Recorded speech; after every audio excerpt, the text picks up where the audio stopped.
dagat.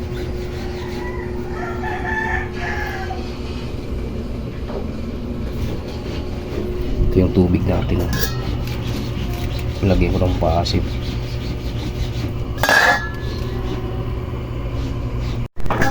Wala guys, kumulo na yung ating sabaw. Kaya ilagay na natin yung ating isda mga kahabi. Yan.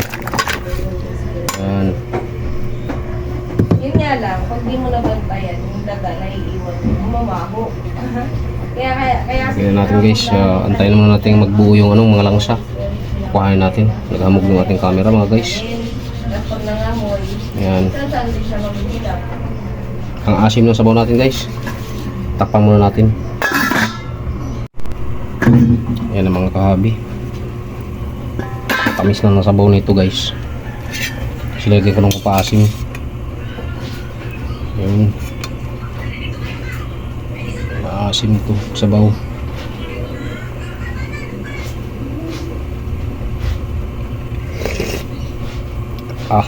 Sarap mga kahabi. Ilagay natin guys yung malunggay.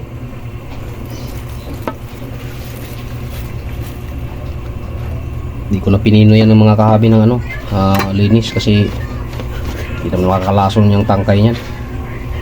Makakain din yan mga kahabi.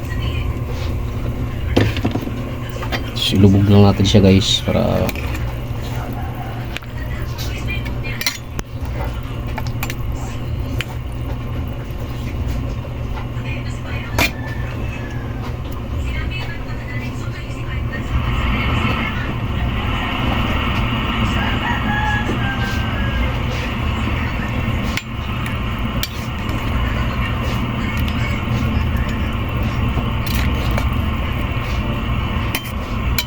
maraming salamat. Dito ko natatapusin yung aking video guys.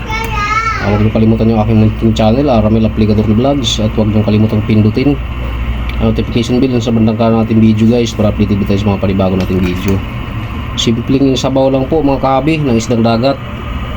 Bye bye mga guys.